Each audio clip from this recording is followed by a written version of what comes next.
Não desistas. Cada um deles. E terminou assim o discurso e foi-se embora.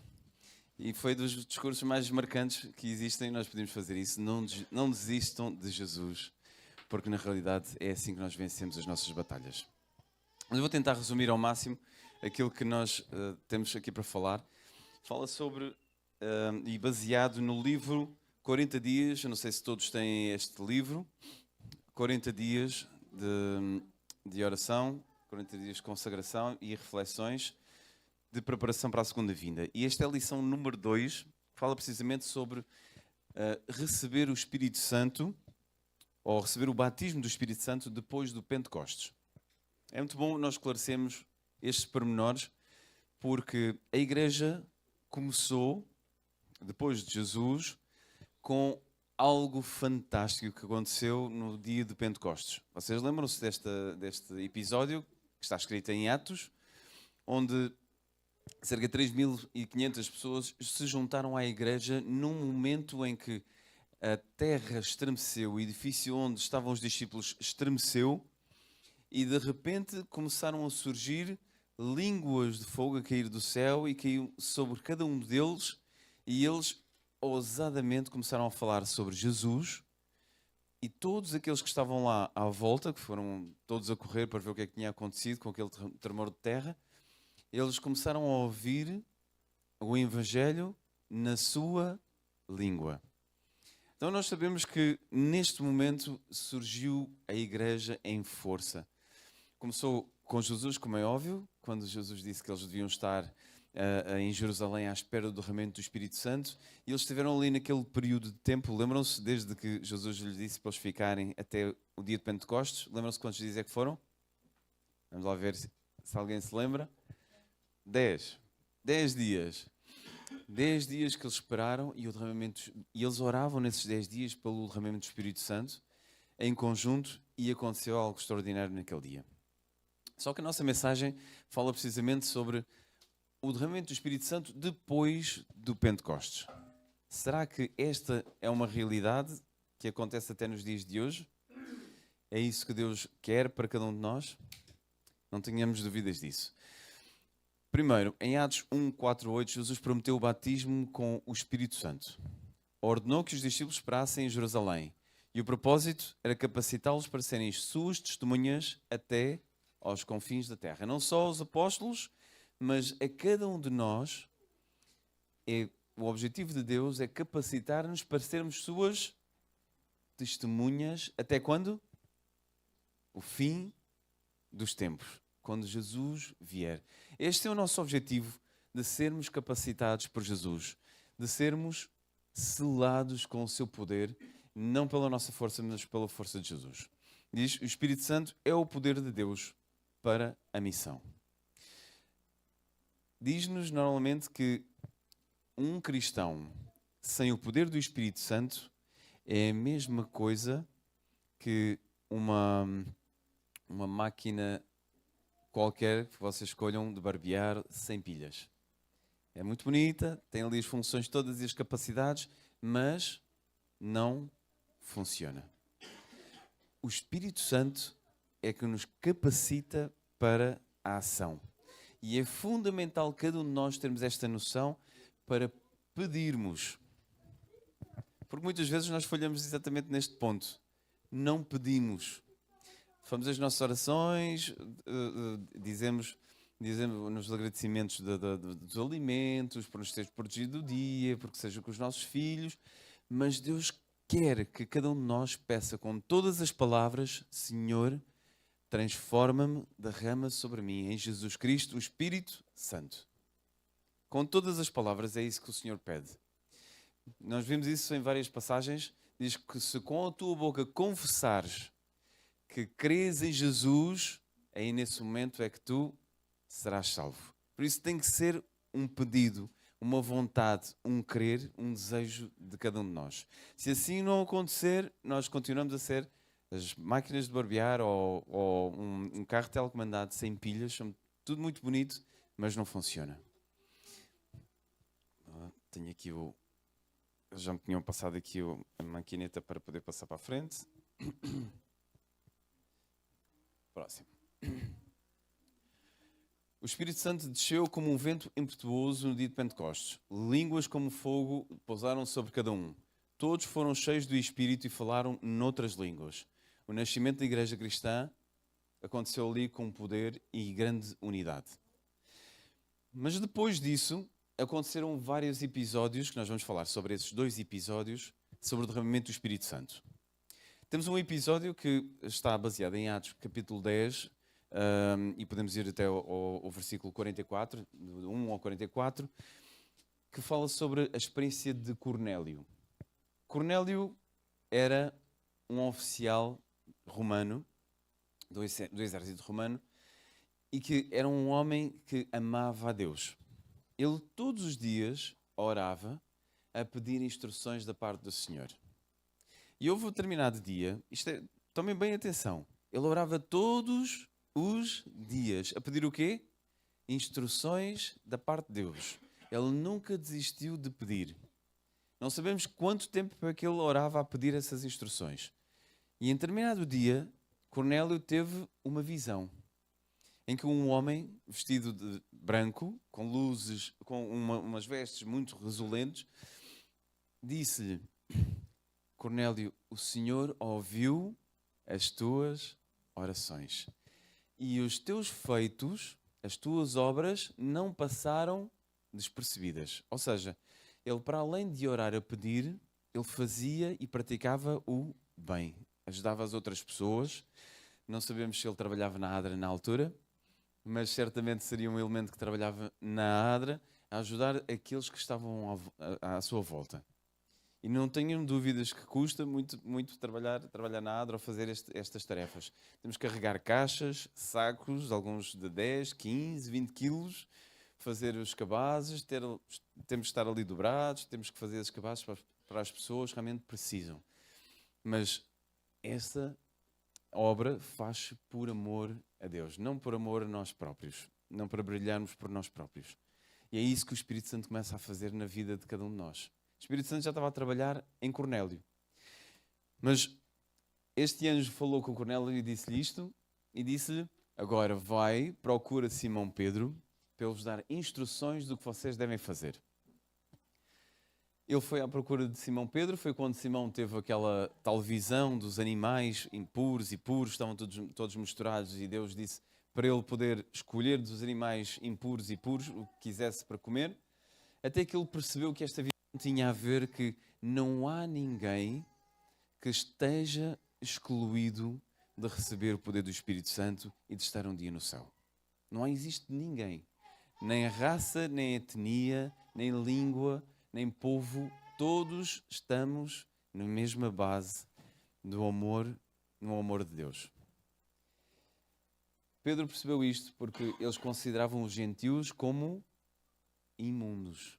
Eles não podiam entrar em casa de gentios, eles não tentavam evitar ao máximo de falar com eles, eles por simplesmente os rejeitavam porque eles não tinham direito ao céu.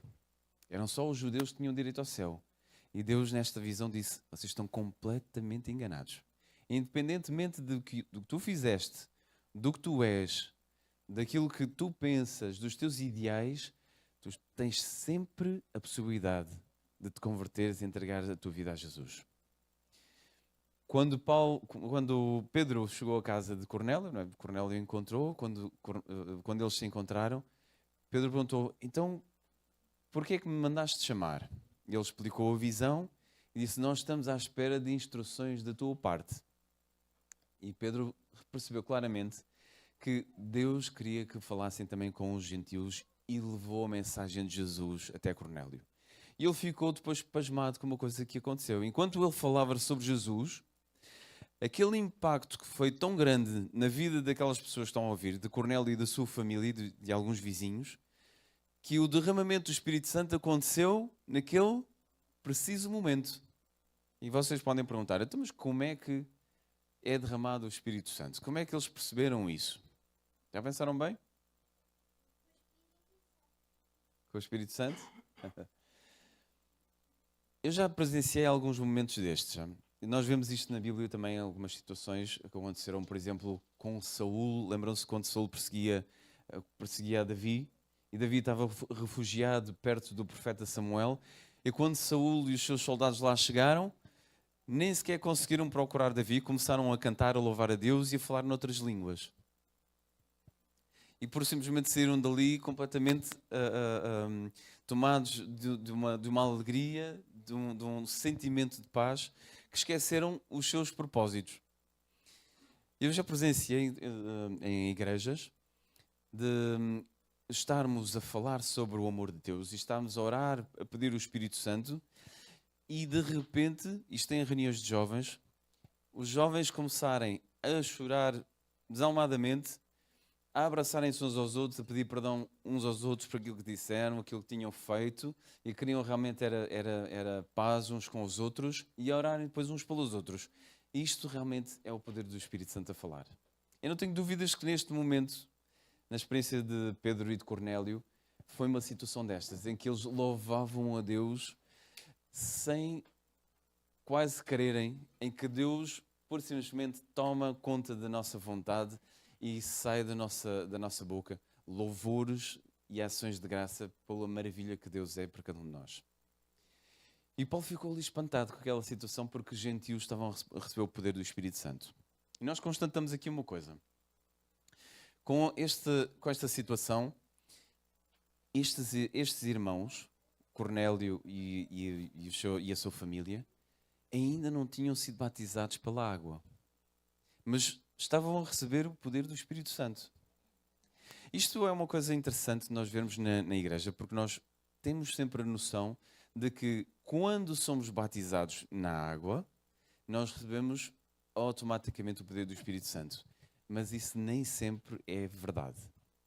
E podemos até dizer o seguinte, é que a maior parte das vezes que uma pessoa recebe, ou, portanto, é batizada, não recebeu ainda o poder do Espírito Santo. São experiências distintas, embora relacionadas. O batismo nas águas é um símbolo externo de arrependimento.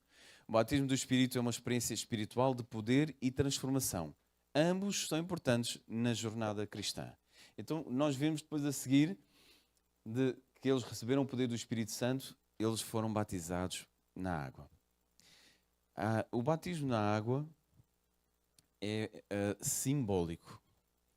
Nós podemos dizer isto relativamente a um casamento. Quando o casamento acontece, é um momento em que, perante testemunhas, perante toda a gente, aquele casal diz: eu quero viver com a minha mulher, ou a mulher viver com o homem, e quero lhe ser fiel para toda a vida perante Deus e perante os homens. Mas digam-me, foi ali que começou o amor? Foi ali que começou o relacionamento deles? O relacionamento já começou há uns tempos atrás, até ali culminar neste momento de entrega verdadeira. Mas o amor terminou ali? Também não. Se for um casamento verdadeiro e abençoado por Deus, o amor ainda vai aumentar mais até os últimos dias. Porque é uma caminhada a dois, podemos dizer mesmo uma caminhada a três, entre o casal e Jesus. E nós podemos comparar isto com o poder do Espírito Santo. Na verdade, o Espírito Santo já está a transformar a nossa vida desde nós conhecemos pela primeira vez o Evangelho. Quando despoltou aquela chama no nosso coração, quem o convenceu foi quem? E fez brotar no nosso coração? Foi o Espírito Santo. E ele vai brotando e vai crescendo até realmente nós decidirmos o batismo das águas, mas essa transformação começou exatamente aí nesse momento em que ele colocou a semente no nosso coração. Mas há um momento que há uma transformação verdadeira. E nós vemos essa descrição por Paulo em Gálatas. Ele diz: aquilo que vocês eram, ou seja, pelo fruto da carne, em que havia invejas, ciúmes, maledicência, aquelas picardias, serem aquela competição de que sou melhor do que tu, essas coisas, quando vocês deixam que essa semente cresça no vosso coração, o poder do Espírito Santo vai transformar. E deixa de existir esta natureza carnal, ou seja, as mentiras, as invejas, os ciúmes, todas estas coisas deixam de existir para tomar lugar a outras. que são os frutos do Espírito que Deus quer que cresça em cada irmão e cada um de nós. E sabem, Jesus disse mesmo, pelos frutos os conhecereis. Se tu estás com o Espírito Santo no coração, se tu permites abrir cada dia a porta do teu coração para o que o Espírito Santo habite, tu vais mostrar os frutos. Mas se nós não abrimos a porta do nosso coração, os nossos frutos não se enganem. Jesus diz, não se consegue tirar de uma silveira maçãs, uvas boas. Não se consegue tirar de uma árvore selvagem fruta boa para comer. Só com uma transformação, um milagre, e é um milagre precisamente do Espírito Santo. E isso foi o que aconteceu precisamente então na vida de Cornélio e permitiram esse batismo. Portanto, o batismo do Espírito não é automático como o batismo nas águas. É essencial para testemunhar com poder. Devemos buscar a plenitude do Espírito para crescimento espiritual. E a igreja precisa ser santificada e cheia do Espírito. Para nós sermos cheios do Espírito, começa na casa de cada um de nós. Pensaram bem? Para esta igreja ser cheia do Espírito e estar com essa força e com essa capacidade, tem que começar cada um de nós individualmente na nossa casa. Antes da célebre oração do Pai Nosso, Jesus disse assim, quando tu quiseres falar e estar com o teu Senhor, fecha-te no teu quarto, no teu aposento, e ali a sós está com o teu Deus, que Ele conhece todas as coisas, e é aí que é a sala da transformação. Como costumamos dizer que é a sala do oleiro, em que Ele molda o barro que somos nós. Mas com estas palavras nós temos que dizer, Senhor, cada um de nós individualmente, todos os dias, porque o derramamento do Espírito Santo é diário. Senhor, em Jesus Cristo, opera o derramamento do Espírito Santo na minha vida, na vida da minha família e da minha igreja. Todos os dias deve ser esta a nossa oração. Para nós estarmos capacitados, porque se não o pedirmos, diz-nos no Espírito de Profecia, é plano de Deus de nos conceder aquilo que os seus filhos lhe pedem. Se não o pedirem, Ele não o pode conceder. Porquê? Porque Ele é um Deus de amor. Ele não nos obriga, não força. Ele espera que nós o peçamos. É a mesma coisa que nós temos os nossos filhos. Os nossos filhos. De manhã, logo ao pequeno almoço, nós sabemos que eles precisam tomar o pequeno almoço. Sabemos que eles precisam de comer. Mas Deus funciona assim desta maneira. Não dá de comer se Ele não pedir. Nosso filho vem ter connosco. Oh pai, mãe, eu estou cheio de fome, por favor, podes-me dar cereais, podes-me dar fruta, podes-me dar leite. Então, aí vem, nós vamos buscar e damos tudo. E Deus funciona. Se não realmente, se o nosso filho ou a nossa filha não pedir, é porque se calhar ele não quer. Ele tem que pedir para o fazer. Isto acontece, sabem porquê? Por causa do grande conflito. Perante todo o universo, Deus comprometeu-se a conceder apenas e só segundo aquilo que é a sua regra, que é amor. Ele só dá quando realmente o pedimos. E nós podemos dizer, mas nós temos todos o sol, temos a água, temos todo esse bem. Isso é um bem que Ele prometeu desde o início dos séculos, desde o princípio, que não ia faltar bem algum para todos, bons ou maus.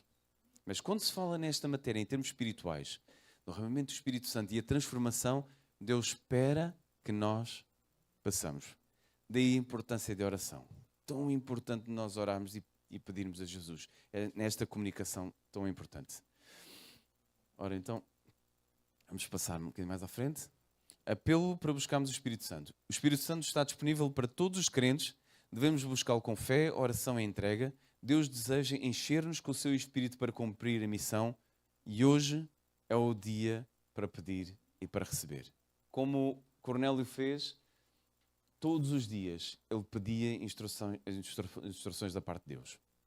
Para concluirmos, refletir sobre a nossa experiência com o Espírito Santo, orar com fé, pedindo a plenitude do Espírito. No Salmo 25:6 diz assim, lembra-te, Senhor, das tuas misericórdias, que sejamos cheios do Espírito Santo para glorificar a Deus. A segunda experiência que eu queria vos dizer, para terminar, foi a experiência de Paulo, Saulo, ainda na altura. Quando ele foi confrontado por Jesus naquele caminho para Damasco, quando ele ia no seu cavalo e aquela grande luz apareceu e ele caiu do cavalo, ele ouviu uma voz dizer: Saulo, Saulo, por que me persegues? E ele perguntou: Senhor, mas quem és tu para eu saber quem é que estou a perseguir? E Jesus disse: eu sou Jesus, o Senhor. E ele percebeu que estava a perseguir os cristãos, que era precisamente o Deus quem ele devia reverenciar. E aquela cabeça ficou virada do avesso. E durante 3 dias ele teve a refletir sobre o assunto, em que não comeu, em que jejuou e pediu a Deus que realmente fizesse um milagre na sua vida. E apareceu depois um homem mandado por Deus que se chamava Ananias. E o Ananias foi ter com Saulo, e é importante esta lição porque... Na rua direita. Obrigada. E Ananias foi ter com Saulo na rua direita, mandado por Deus, o que significa que Deus podia ter mandado um anjo, é ou não é verdade? Mas Ele manda os seus servos. Nós somos servos de Deus para levar a mensagem. Muitas vezes há um amigo, há um vizinho, há um colega que está com dificuldades, a precisar de uma palavra amiga, precisar de ouvir sobre Jesus, o nosso Salvador, e somos nós os mandatados por Deus. Tenho consciência disso, não tenho? Eu tenho perfeitamente consciência disso e peço perdão muitas vezes a Deus por não fazer tantas vezes como Deus o queria. Mas nós somos os seus missionários para levar a mensagem de Jesus àqueles que estão à nossa volta. E Ananias, quando ali chegou, disse que vinha da parte de Deus para poder orar por ele, interceder por ele, e impôs as mãos, e naquele momento, o que é que aconteceu?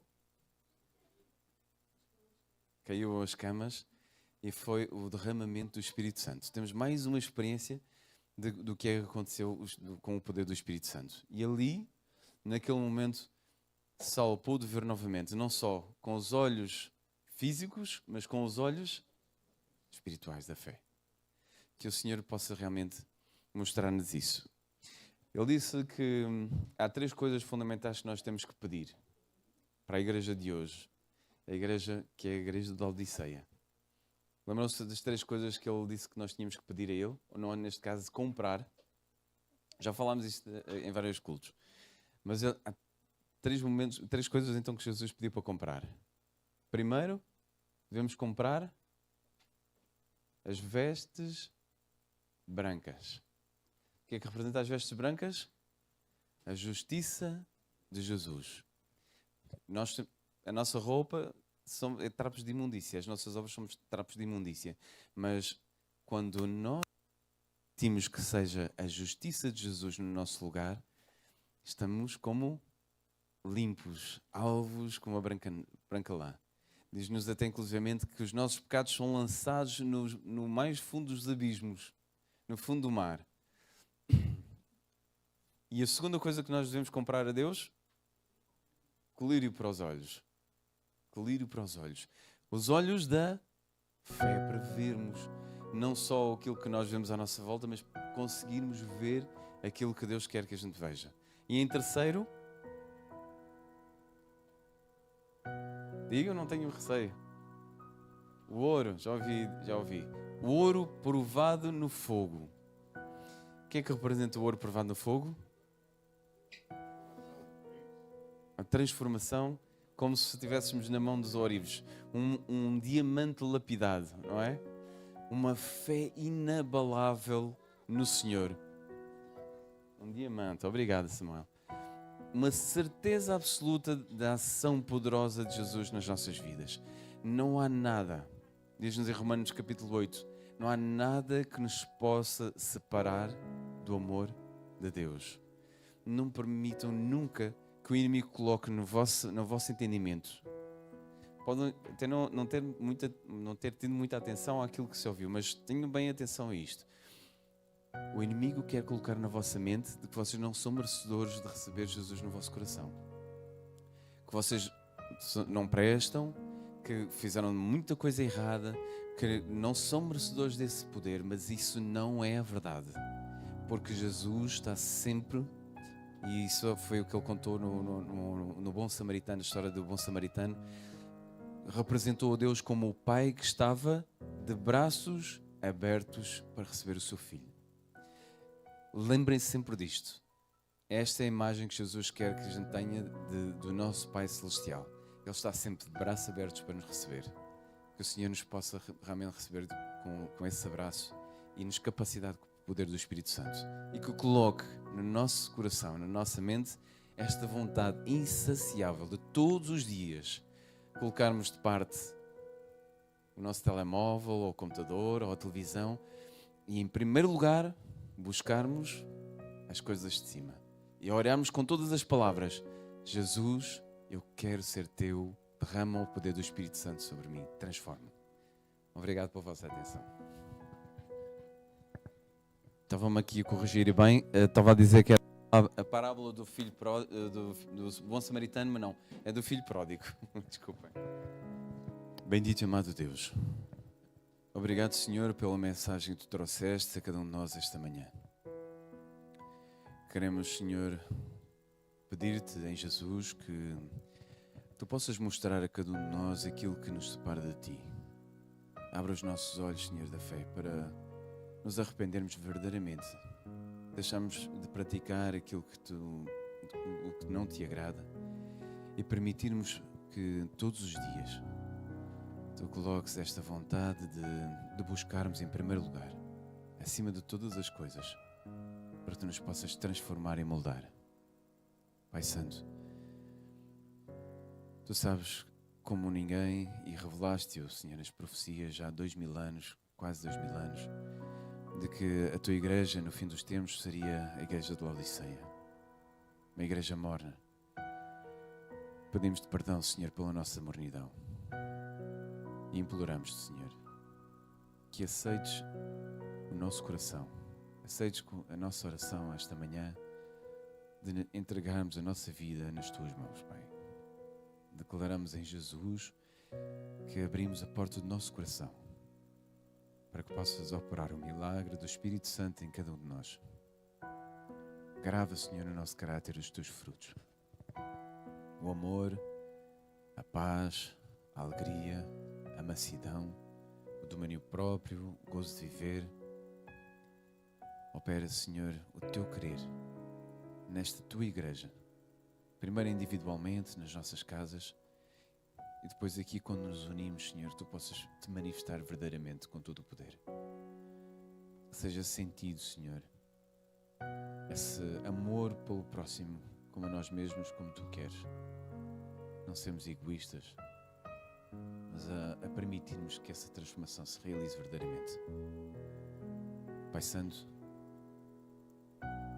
tu conheces e sabes a necessidade desta tua cidade de Beja, de tantas pessoas que precisam de ouvir sobre ti, de tantas pessoas que precisam de se voltar e pedir também essa transformação. Ó Senhor, como tu fizeste com Ananias e fizeste com Pedro para ir a Cornélio, usa-nos como teus instrumentos, Pai, para que verdadeiramente a tua igreja seja uma igreja de missão e de ação. Pai Santo, obrigado por tu nos ouves. Ajuda-nos nos nossos lares a sermos verdadeiramente teus representantes, a brilharmos por ti. E aqui na tua igreja, obrigado mais uma vez pelo teu amor e pela tua presença neste lugar. Tudo isto pedimos e agradecemos em Jesus. Amém, Pai.